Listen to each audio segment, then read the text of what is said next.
Joey Logano says he and William Byron should move on after what happened this past weekend at Darlington. ThorSport Racing has won their appeal after they were disqualified at Darlington, and cautions are up in the NASCAR Cup Series. What's going on, guys? It's Daniel, and welcome back to our video. We've got a ton of NASCAR and other motorsports stories discussed here today on the channel. Let's go ahead and just jump straight into those really quickly. We're going to start with paint schemes and sponsorship news first. Let's jump those really quickly. The first paint scheme we're taking a look at is Josh Reham's 2022 Lev Rack scheme that we're going to see this weekend at Kansas. Cool to see that Josh Reham's back in the NASCAR Camp Truck Series for the second week in a row. Also cool that he has a new sponsor that's coming into play. I'm not as big a fan of the paint scheme, but it's great to see when you have a new company that's willing to work with you.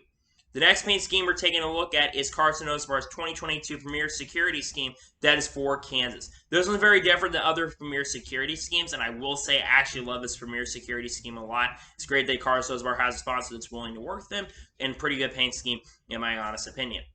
The next paint scheme we're taking a look at is Corey LaJoie's 2022 Garner Trucking Scheme that we're going to see this weekend in the Cup Series race at Kansas. I like this paint scheme a lot, to be honest with you. I like the different variation of colors, and it's also great to see the Garner Trucking is sponsoring Corey LaJoie. I believe this is the first time they've ever sponsored him, so it's a good-looking paint scheme. I'm looking forward to seeing the racetrack this weekend at Kansas. The next paint scheme we're taking a look at is Joey Logano's 2022 Verizon scheme that we're going to see this weekend at Kansas. I will say this paint scheme is not as good as last year's paint scheme, but it's still a pretty good-looking paint scheme in my honest opinion. I love the black and the red. I think everything works really well with the scheme overall. I'm looking forward to seeing the paint scheme out on the racetrack this weekend at Kansas. The next paint scheme we're taking a look at is Ryan Preece's 2022 Sony Mobile ES RaceChoice.com scheme that we're going to see at some point in 2022. This paint scheme is pretty decent in my opinion. I love that Sony Mobile's coming in and sponsoring Ryan Preece. That's one thing I will say. I think RaceChoice.com also fits the mold pretty well. I think it's a decent looking scheme, and I'm looking forward to seeing on the racetrack later this season.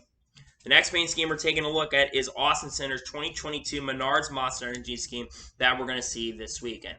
This paint scheme is all right in my opinion. It is really cool to see the Monster Energy is partnering up with the Menards scheme, but I really don't think it contrasts together very well. Some of Austin Center's schemes have contrasted very well. Others like this one really don't do that for me, but it's cool to see Monster Energy is sponsoring Austin Center this weekend. The next paint scheme we're taking a look at is Cole Custer's 2022 Haas Tooling Production Alliance Group scheme that we're going to see this weekend at Kansas. I like it they're combining both of the PAG sponsorship and the Haas Tooling. I think it actually works really well together considering they've been the two sponsors that generally have sponsored Cole Custer really throughout his career. It's great to see that both of them working with him. Glad to see her sponsoring him this weekend. The next paint scheme we're taking a look at is Chase Briscoe's 2022 Rush Truck Center's Coming scheme that we're going to see this weekend at Kansas. Overall, his paint scheme is okay in my honest opinion. Also, a good, pretty decent paint scheme in my honest opinion. I think the Rush Truck Centers, I've always been a big fan when Clint Boyer had it. So it's great to see that they're coming back on the sponsor Chase Briscoe this weekend. And I'm looking forward to seeing on the racetrack this weekend at Kansas. The next paint scheme we're taking a look at is Daniel Suarez's 2022 Worldwide Express / Weeks Racing scheme that we're going to see this weekend at Kansas. Now, this paint scheme looks very similar to one that was revealed at Talladega, but there's actually been a little bit of updation on it. And honestly, I think it looks really cool. I know that the photo looks really blurry. This is from the testing that happened earlier this week. Overall, I think it does look pretty good, and I'm looking forward to seeing the racetrack this weekend at Kansas. Next paint scheme we're taking a look at is Hailie Deegan's 2022 Built Ford Tough Ford Performance scheme that we're going to see this weekend at Kansas. I have really liked a lot of Hailie Deegan's schemes this year so far. This one is no exception. I think the colors work really well. You got Monster also involved in this one as well, which I think is always a great thing. I think it looks pretty good, and I'm looking forward to seeing on the racetrack here this weekend at Kansas. The next paint scheme we're taking a look at, and probably the most anticipated scheme of the weekend, is Kurt Busch's 2022 Jordan brand scheme that we're going to see this weekend at Kansas. Yes, the Jordan family has sponsored Kurt Busch for the first time this season.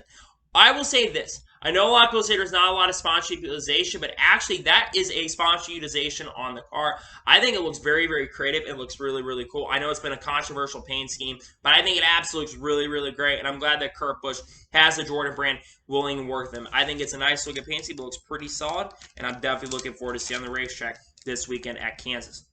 The next paint scheme we're taking a look at is Josh Berry's 2022 High Rock Vodka scheme that we're going to see later this year and near the end of the season at Homestead Miami Speedway. Overall, I actually do think it looks pretty good in my honest opinion. I think that it's really cool that High Rock Vodka is coming in. I have not always been a big fan of certain sponsors working with others, but I think it looks pretty decent, and I'm looking forward to seeing on the racetrack later this year. And the final paint scheme we are taking a look at is Austin Cinders' 2022 Snap-on Tool scheme that we're going to see later this year at Kansas. This, of course, will be for the playoff race at Kansas. Snap-on Tools also announced a multi-year extension with Team Penske. They've been partnered with Team Penske now for around 40 years, and they extended their partnership with Team Penske. This paint scheme looks pretty much similar to Joey Logano's Verizon scheme, so I really don't have many opinions on it. It seems like Team Penske always has to have certain uniform colors and certain uniform sponsor links. Overall, I think it does look pretty good in my opinion. Looking forward to seeing the racetrack this weekend at Kansas. And now we're going to jump on to the next story of today's episode, as we're going to talk about the Kansas purses for this weekend. So, of course, there's no Xfinity Series weekend, so you only have the Cup and Truck Series. So, for the Cup Series race, including with all the charter money and all the bonus money, it is $7,117,591. For the Truck Series, it's only $716,932. That's a pretty big purse money for the Cup Series. Not the highest money that the Cup Series has had, but of course you have to remember all the charter teams are going to get a majority of that money. The Truck Series usually doesn't get as much money. We generally never really see it go over $1 million, so it's not a surprise to me that the Truck Series purse money is a little bit down compared to other times. So that is the purse money for this weekend when it comes to that, and that is going to be the purse money for Kansas. And now we're going to go ahead and jump on to the next story of today's episode, as we're going to talk about Kyle Busch. Now, I was not able to cover this a couple days ago, but on Tuesday, Kyle Busch's baby unfortunately got revealed, and he had the birth of his daughter, Lennox Key Busch, which is the second child in their family. I want to send huge congratulations to Kyle and Samantha. They've been really fighting really hard to have a second child, and it's been multiple years of everything that's happened to that family, and it's amazing to see that Kyle Busch's kid has happened. I don't usually talk about this, but it's such an incredible story, and the videos are so cool. Seeing Brexton get teary-eyed, it was so amazing to see the emotion. I almost got really emotional when I saw it too. So huge congratulations to the Busch family on having their second child. Really amazing thing to hear, and it's amazing to see that happened overall. And now we're going to jump on to the next story of today's episode, as we're going to talk about the NASCAR Productions Group. It was reported by Adam Stern earlier this week that NASCAR is looking at moving its NASCAR Productions Group from the NASCAR Tower to the Uptown Charlotte to a new facility in Concord, North Carolina. NASCAR Production Group, I believe, runs a YouTube channel, and they also have worked with Netflix, among other production things. And they also, believe, help with the TV and among other things. And they want to move out to Concord, North Carolina, which will be closer to where the home of NASCAR is, really where close to Charlotte Motor Speedway is. They want to be really close to that compared to where they're in Charlotte, which this track is about 20 minutes away, I believe, from the overall facility. I think it's really good that they're trying to move it. They're trying to make some updates. They're trying to be a more secluded area. And I think they're trying to get this situated over there and get some really good things out there. I know they've been trying to work on some big series over there. And I think it's really cool that NASCAR Productions wants to continue to work on that going forward. So I think that's really sick, really awesome. And I'm glad to see they're going to be doing that here in the near future. And now we're going to jump on to the next story of today's episode, as we're going to talk about NFL and NASCAR. Now, the NFL schedules have all been revealed for the 2022 going into 2023 Super Bowl, and these are the schedules with NASCAR when it comes to the playoff races. So, the first race is Kansas, which is going to be September 11th at Kansas. The Chiefs are going to be on the road. For the 25th, which is at Texas Motor Speedway, the Cowboys play on Monday, so there's no problem right there. For the 10-2, which is Dega, the Falcons, which is the closest team to the Talladega market, they'll be playing home. Then on the 9th for the Charlotte Roval, you will have the Panthers at home there, so they'll be playing at home. Then on the 16th of October, which is the Cup Series race at Vegas, the Raiders are on a bye week. I believe they're off that week, so they do not play. Then on the 23rd at Homestead, the Dolphins are going to be home playing. And then finally for the 6th at Phoenix, the Arizona Cardinals, will be playing at home. Very interesting here. You've got some games that are going to be home and some games away. It's very interesting, at least the first two games, which is the Kansas and Texas races, which both those races are going to be on basically USA Network. They're not going to be on NBC Sports. I don't know why they're not going to be on NBC Sports. You tell me. I don't understand. But a lot of these races are also going to be on NBC as well. And you have to kind of remember, unless those games are going to be early in the day, I find it interesting those games are going to be happening in the late afternoon or in the evening. That's going to be something to watch as we get farther down the road. It's interesting that NFL and NASCAR are really working toward that going forward, and that is what's happening with NASCAR in regards to the NFL and NASCAR. And now we're going to jump on to the next story of today's episode, as we're going to go ahead and talk about the Kyle Busch documentary. Now, we've already talked about Kyle Busch in this video. We got more to talk about around him, as there's actually going to be a documentary about Kyle Busch, Kyle Riley, which will premiere in Nashville in June and air in theaters on June 29th. I believe we already talked about that there was already a reveal there was going to be a documentary for Kyle Busch. We were not entirely sure what it's going to be, but it's going to revolve around Kyle Busch's life. I think documentaries like this could be really, really good for the sport for many, many reasons. One, when you have a documentary as big as this, especially when you look at Netflix and Drive to Survive, having a documentary around a driver, because we've seen more documentaries coming out. We saw a documentary around Chase Elliott about, I think, 2 or 3 years ago. We also saw a documentary on Bubba Wallace when it comes to Netflix. And I think it's great to see that Kyle Busch has a documentary that's going to be on the way here in the near future. I think it is amazing that they're working on documentary for him. If you look at Kyle Busch, especially in the success as a driver, and he deserves a documentary, being potentially the best driver in the Cup Series at the moment right now. And I think Kyle Busch having a documentary is absolutely amazing, to be honest with you. And now we're going to jump on to the next story of today's episode, as we're going to talk about Brett Holmes. As according to one of my buddies on Twitter, Casey Campbell, the next race for Brett Holmes in the 32 for his organization is going to be at Texas Motor Speedway. I believe that Brett Holmes Racing is going to be running around 10 races this year, and it's going to be majority Brett Holmes who is going to be behind the wheel of that truck. It is a shame they have not been able to run more races this year. I just think they've had a lot of issues when it comes to pricing, and they don't have as much money currently at the moment, and they're trying to save it up, especially since they're not just only running a Truck Series team, but they're also running a ARCA team as well. In that team, they've got Connor Mosaic, who's in that team. It's unclear if he's making Truck Series starts this year with that organization, but I think Brett Holmes will do pretty well. He's a very talented driver, of course, the ARCA champion in 2020, but he's also at the same time trying to focus on being in the Truck Series, being in the ARCA Series, being an owner in that team, and I hope that they get an opportunity to continue their successes going forward. I'm glad to see he's going to be back behind the wheel at Texas. I'm glad to see he's going to be back. And now we're going to jump to the next story of today's episode, as we're going to talk about Garrett Smithley. As Garrett Smithley is going to be driving a 20 for Young's Motorsports next weekend at Texas. In 9 career starts in the Truck Series, reported by Joseph Strigley, his best career finish is 14th. This will be Garrett Smithley's first start in the NASCAR Camp World Truck Series this year, and I believe his first start in the Truck Series since either last year or 2020.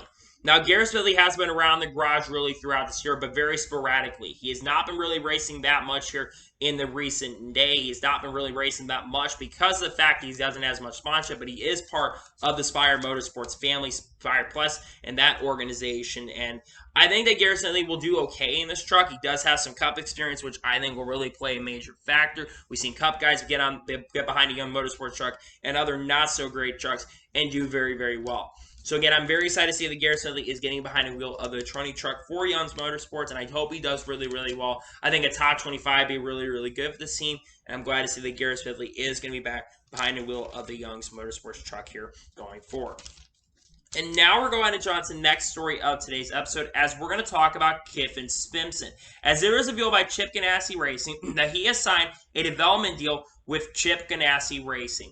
Kyffin Simpson has been a developmental driver in the IndyCar Series. I believe competes either Indy Lights or the second lowest Indy Series, not the Indy Lights, but the series below that. He's been competing in that and now has a developmental deal with that organization.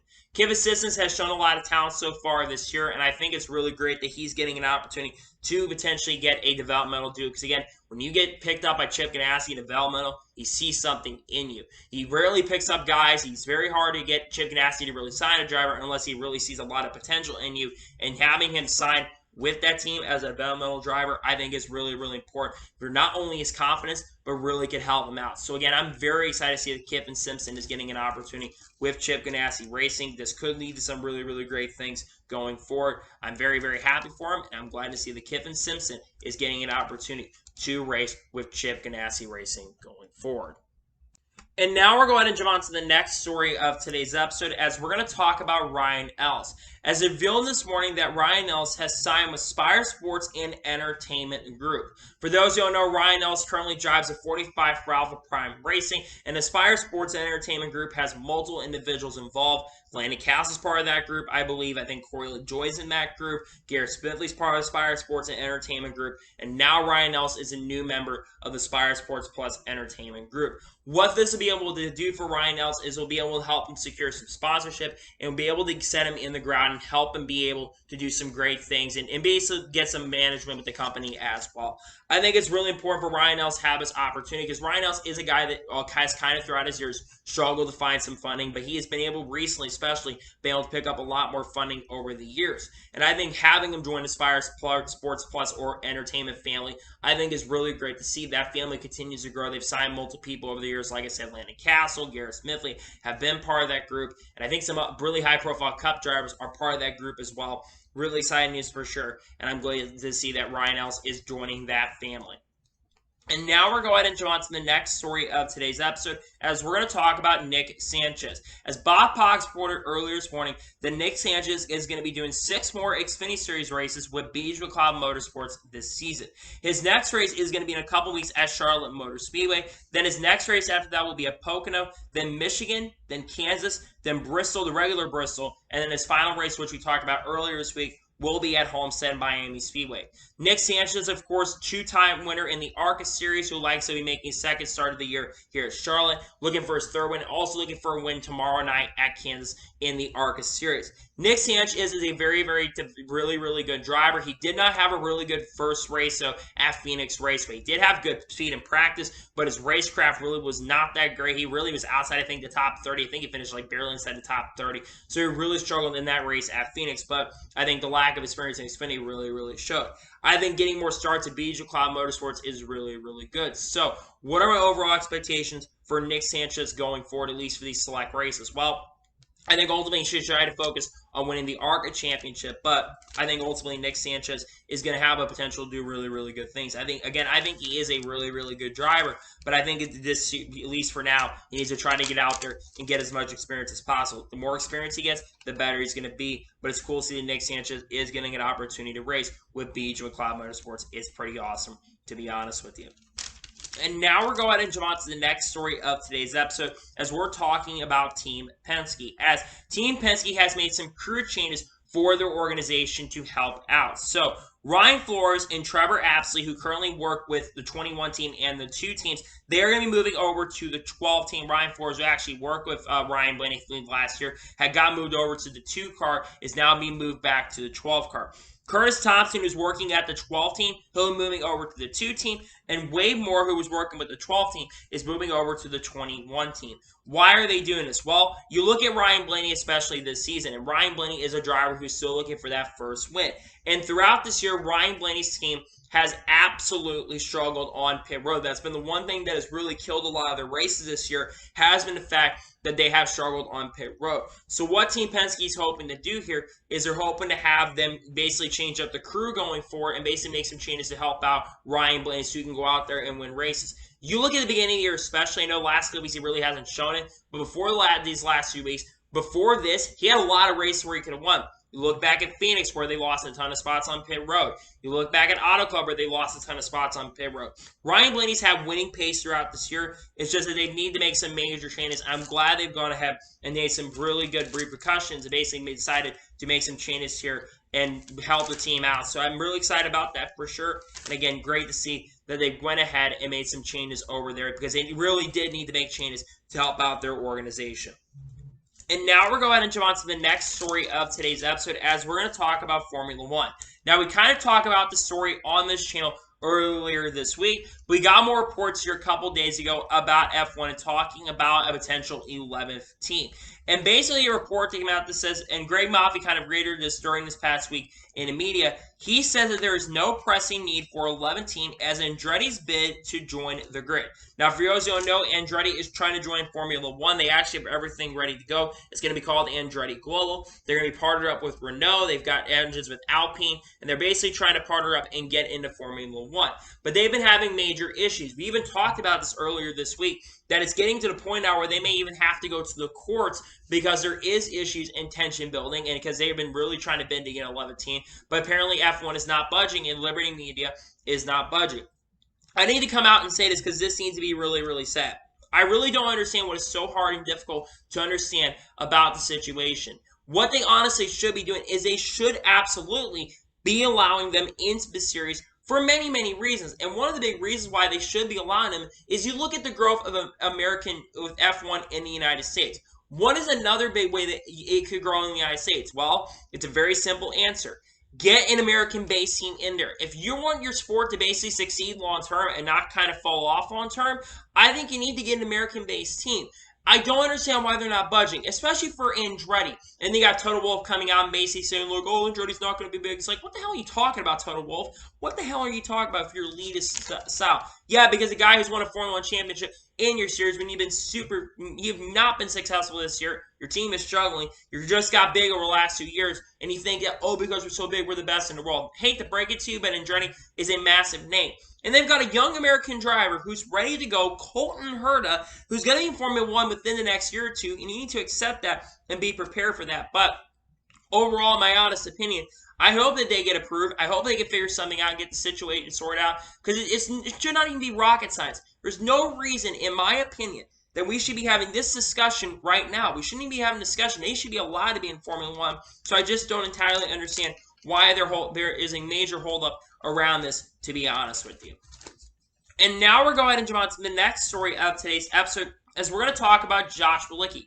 Now, Josh Bilicki earlier this week was interviewed by Casey Campbell, and he reported that Josh Bilicki has 12 to 15 races left in the 77 Cup car this season and could add more races in the Cup Series this year. He also revealed that his next Xfinity Series race will be at Road America with Alpha Prime Racing, which will be around the July the 4th weekend. Josh Wiggy has been driving for Spire Motors for a majority of this year. Landon Castle's also making quite a few starts, but Josh Wiggy's also making a ton of starts this year. And I think Josh is a really, really good driver, but I also think that there's not been as much work put into the 77 car as there has been work put into the 7 car. Again, I don't think the 77 car is really that great of a car. It's kind of a secondary team. They put so much focus on Corey LaJoie that they don't focus as much on the 77 car. I think Josh Wiggy's been doing his best he can. He's got some top 30s here in the 77 car. Landon's also got some top 30s inside that 77 car. But generally, compared to Corey LaJoie, even this year, they've definitely been behind the 8 ball on that front. But I do think Josh Wiggy is a really, really good driver. I really think he is. And I think that if you gave him the rest of the season and let Landon Castle kind of just focus on Xfinity, which I think would help Landon Castle a lot more, I think that Josh Wiggy could become a really good driver and Landon could do better. As for Xfinity Series at Alpha Prime Racing, again, he just recently made a start at Darlington. I believe he made the show, but I think unfortunately he ended up finishing a lap down in around 30th place because, again, qualifying was not a thing. Guys, we're going a lap down. The 44 car has just not seemed to be up to par, but especially for a road course race, so I think that he will do really, really well in that. So I think Josh Wiggy will do pretty well. I think the goal for him is just to get as many laps completed, get that 77 car in good position in the owners' points, help to try to get in the top 30 owners' points by the end of this year, and hopefully can help them out have a great end of this year, to be honest with you. And now we're going to go ahead and jump on to the next story of today's episode, as we're going to talk about the crash test that happened last year. Now, for those of you who don't remember, there was a massive, massive rumor and rumblings about, I think it was around July or August of last year, that the test dummy was killed in a crash test. We had, I think, Stephen Mill basically come out and basically say that the crash test, the dummy was killed. Well, we actually got photo services in a video, and Bozy Tatarevic kind of brought this up, and basically says, and there was basically the video was finally shown, and showed that the car had done the test, the car had crashed, and it hit the outside wall really, really hard. But we've seen wrecks like that before, but if you look inside the vehicle is really, really stiff. And the test dummy looks fine. It does not look like it's killed. We had a lot of concerns last year about safety when it came to this car because teams and drivers were really, really concerned about that because NASCAR was not really communicating with the teams as much. It seems like they're doing a lot better when it comes to that communication now, but they weren't doing a great job communicating to the drivers. So, of course, drivers were really, really concerned about that. But NASCAR basically came out and squashed that. But they did, remember, they did have to make some safety updates to these cars. We had guys crashing really, really hard. We had some big incidents. We had basically Bubba Wallace feeling injured. And we've seen some drivers basically say that safety's not as good in these cars. But I will say that, again, it looked really, really stiff from that video. But we all thought this car was going to kill somebody. We really thought someone was going to get seriously hurt from that. But from looking at the video, it doesn't look as bad as we really thought it was going to be. And again, I'm glad to see that they basically updated the next-gen test safety. They had to basically fix some things inside the car because the car was so stiff and tight that a lot of concerns the drivers were going to get hurt from that. So they had to basically build some cushions and stuff inside the car to make sure everything worked better. And it seemed like everything got fixed, and it doesn't look like many more issues when it comes to safety right there. I remember those rumors, and I was kind of thinking, oh, these rumors are a little bit crazy, but I also thought maybe there are legitimate concerns around this. But it is good to see the safety has been something that NASCAR prioritizes, because NASCAR does not want a car out there that's not going to be safe. And that's why they did these crash tests, because they remember they had to delay the crash tests too. Let's not forget, because I think of the shortage of parts last year. I think that's why they took so long for them to get it out. I know we're still having a shortage of issues in the industry. It's not as talked about as much, but there still is a shortage. But NASCAR will find a way to sort that out. So it's good to see that the crash test kind of didn't cause more issues than it did. And I'm glad to see there were no more problems around that. And now we're going to jump on to the next story of today's episode, as we're going to talk about cautions. Now, a person who works for NASCAR and NBC, Dr. DeAndre, does a lot of really good analysis. I don't know if it's he or she. And they basically talk about how cautions are on the rise in the NASCAR Cup Series. So far this year, we've had 110 cautions this year. We've had 85 of those 110 have been natural-leaning cautions, and only 25 of those have been planned stage cautions or competition yellows this year. What does this mean? Well, right now, we are on the track to have the most cautions in a season in nearly 6 years. The last time we had a high number of cautions was 2016. Right now, last year, I think we had around 200 natural, 259 natural cautions. The year before, we had 250-something. We've been seeing more natural yellows happening. Why is this happening? Well, one of the big reasons is because this car is a lot more difficult to drive. It is a much more difficult car to drive. You don't have side force to rely on, and talent matters a lot, and that's why cautions have been up. But go back to prior years in the sport, back in like 2005 and 2006, even before that. The car, and basically this car is revealed around 2005, 2006, and the car is still very difficult to drive. These guys are crashing practice and qualifying, very similar to back in the day. And we've seen people complain about it, but what this really shows at this car is a much more talent-based car, and it is a really good thing to showcase talent. I mean, the defending Cup Series champion, Kyle Larson, spun out on his own in back-to-back races. He spun out on his own at Darlington and spun out on his own at Dover. Now, hopefully things can change this weekend at Kansas, but we've seen Kyle Larson spin out on his own. We've seen Chase Elliott spin out on his own. Many drivers in the Cup Series, Kyle Busch has spun out, Brad Keselowski. Many of the Cup Series champions have had issues basically spinning out in this car, and it shows a lot of things that, like I said, we're getting into a point, and I think this really brings up a major point. Now I want to transition a little bit, is when it comes to stage racing. I personally think going forward, he has so many natural yells that do break up the action in some ways. Let's get rid of stage cautions. I know it probably can't be done through the new TV deal, but I think in the future, we need to basically get rid of the stage yells. I think the stage yells need to go away. The reason he has stage yells is because the cars suck. Now you don't need the stage cautions anymore, and it breaks up the flow of the race for a lot of fans, and the fans feel cheated. And we basically could also shorten the races, by the way, if you do have less cautions. Basically less of the stage cautions. I think stage cautions need to go away. Unless a caution gradually comes out near the end of the stage, then you can have that stage caution ending happen. But you should not basically be letting laps off for the sake of having 10 to 15 minutes of stage cautions every time. You basically have 30 extra minutes that you feel like could be absolutely cut, and I think that's one thing that absolutely needs to change going forward. But I love that cautions are up a little bit. I think it's intense action. It shows that driver talent matters a lot more again. I think overall it's great for the sport. And now we're going to jump on to the first of two major stories of today's episode, as we're going to talk about ThorSport Racing. Now, for those of you who do remember that watching NASCAR Campfire Truck Series race, Matt Crafton initially had crossed the finish line 5th, but his truck was disqualified, and his team was disqualified in that race for the truck being too low. So the team announced that they were going to go ahead and appeal the penalties. Well, they went to the appeal panel this week, and for the first time this season, very similar to last year with Noah Gragson, their actually basically penalty got rescinded, and they actually have won their disqualification penalty, basically won, and their disqualifications penalties have been removed, and Matt Crafton is now going to be back to where he originally finished in 5th position. Now, this, of course, is not the first Truck Series team so far that hasn't gone to the appeals panel. We saw Zane Smith's organization, the 38 Performer Motorsports. That team had went to the appeals panel, but they unfortunately had lost their appeal, and they would remain there.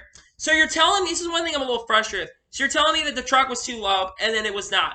But last year, we actually had a very similar situation that came, I believe, from this weekend at Darlington, where Noah Gragson had finished up front, but then they basically got disqualified, and then they went to the appeals penalty. This, again, is the first, I believe, the first team so far, and all the teams, because so far, many, not only just the Cup Series, but Xfinity Series and Truck Series teams, this is not the first time they've kind of reduced a penalty this year. This is the second time we saw Mike Harmon Racing.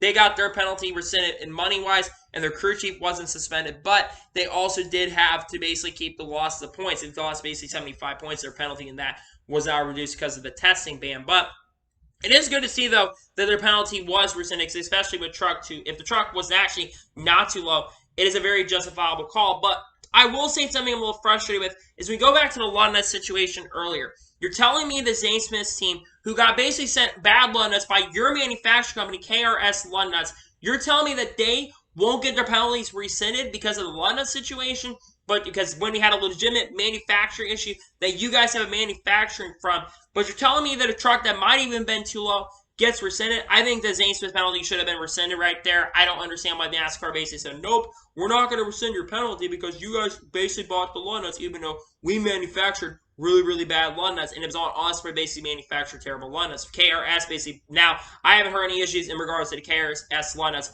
very recently because they still do the 5 Lundnuts and not the 1 Lundnut, but we've also seen some teams not get their penalties rescinded, and I think, again, there needs to be a change when it comes to the forward race suspensions, but I'm glad to see a team won their basically appeal. It's very rarely that a team ends up winning their appeal, especially this year with the changes, especially since they have certain people on the board that are very, very strict when it comes to those penalties, but I'm very happy to see they went ahead and revoked those suspensions, considering Matt Crafton had a really good run in that race and was generally up there in the top 5, and really Matt Crafton has been quiet right there. And had Crafton had that disqualification basically upheld, he probably would have finished a lot worse than he did. He would have finished last and probably be near the cutoff line right now. But now finishing 5th, he has a lot more points currently ahead of that cutoff line. He's still looking for his first win of 2022. We're going to a track tomorrow where I think Matt Crafton could contend for that. So I'm glad to say their penalties got basically revoked, and they basically had none of their penalties upheld, and they won their appeal when it comes to those penalties. And now we're going to move on to the last story of today's episode, and the major story of today's episode, as we're talking more about the Joey Logano and William Byron controversy. Now, for those of you who watched the NASCAR Cup Series race at Darlington Raceway, late in the race, William Byron and Joey Logano got into it. On the last restart of the race, we saw William Byron basically washed up the track very, very slightly and very slightly put Joey Logano into the wall, but we also saw Joey Logano really racing William Byron really, really hard. Joey Logano felt like he kind of got cheated, so on the second to last lap of the race, as Logano was absolutely much quicker than William Byron, Joey Logano caught up to William Byron, and instead of passing him cleanly and potentially having a really amazing classic finish, Joey Logano just drove straight into the back of him and put William Byron into the outside wall. William Byron, rightfully so, was not very happy with Joey Logano. William Byron basically called him a moron on TV and basically said some really, really bad things about Logano on pit road, talking to Jeff Gordon, and basically said this is how Joey Logano always races. Then basically walking back to the media center, basically walking back, I believe, to the infield care center after finishing 13th in the race, he basically was talking about how it's just stupid what Logano did. Basically said, we're racing really hard for the lead, and he basically felt like there. Joey Logano basically then reiterated later on, and basically he was saying that basically he said that I'm not going to get bullied, and basically said that William Byron got basically even. Now, then I basically disagreed with him on that. Then later this week on Stacking Pennies, he went on Stacking Pennies and basically told Corey LaJoie on Stacking Pennies that he says we're even and says that they should be able to move on from the incident.